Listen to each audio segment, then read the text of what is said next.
Je ne sais pas pour toi, mais personnellement, j'adore les animés sur le thème du survival game. Il y a souvent une intrigue prenante et une pression vachement forte durant le visionnage de l'animé. Et aujourd'hui, je vais te présenter un nouvel animé de saison qui est aussi un survival game que je trouve vachement intéressant et je te le présente sans plus tarder.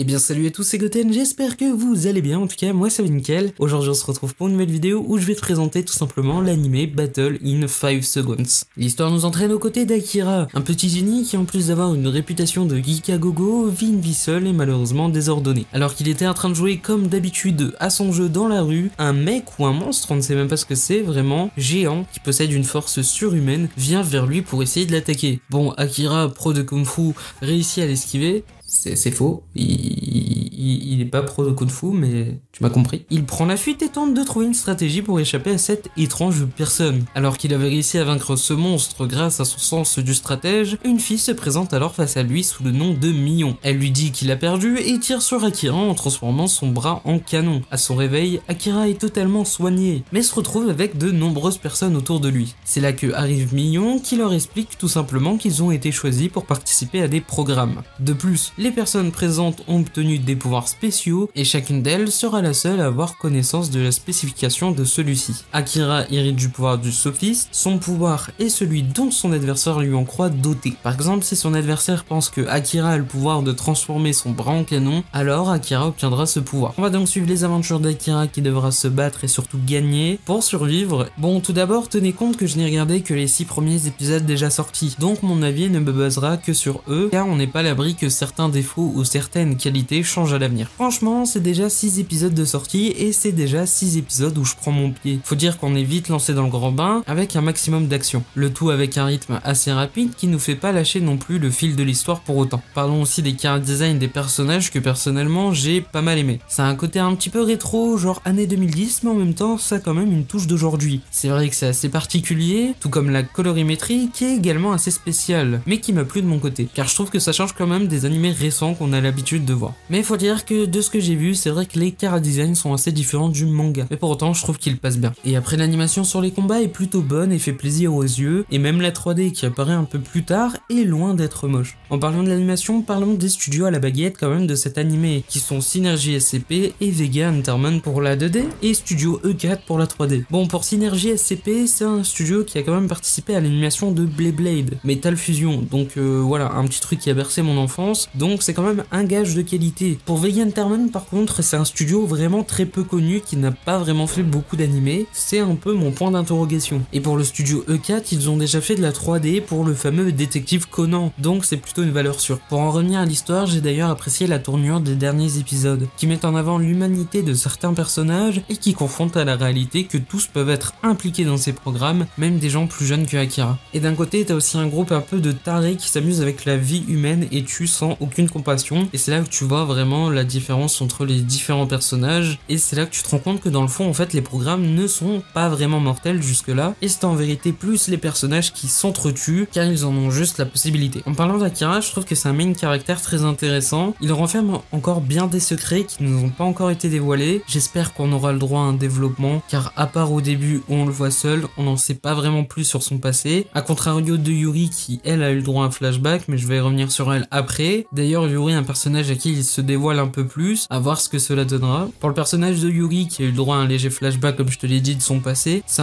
un passé assez compliqué, en tout cas c'est un personnage que je trouve un peu naïf mais très intéressant avec un but valeureux, et elle fera sûrement encore équipe avec Akira pendant pas mal de temps, donc j'ai hâte de voir ce que leur duo va donner. Je mettrai enfin en avant aussi le côté stratégique de l'animé, même si je trouve que ça aurait pu être un peu plus appuyé pour rendre encore les choses un peu plus pertinentes sur certains passages. C'est un côté que je trouve quand même agréable et sympa à regarder, mais si ça aurait été un peu plus appuyé, bah ça aurait été peut-être un peu plus intéressant. En bref, je valide avec validation l'animé, donc n'hésitez pas à aller le voir. On ne sait pas encore combien d'épisodes en tout sortiront, mais l'animé est sur les genres action, drame, fantastique, shonen et surnaturel, et sur les thèmes combat, jeux vidéo et survival game. Il est ainsi disponible sur ADN ainsi que Crunchyroll. Si t'as un abonnement chez un des deux, c'est parfait. En tout cas, j'espère que cette vidéo vous a plu. N'hésitez pas à vous abonner et à liker si justement elle vous a plu. C'était Goten, on se dit à la prochaine pour une nouvelle vidéo. Ciao ciao.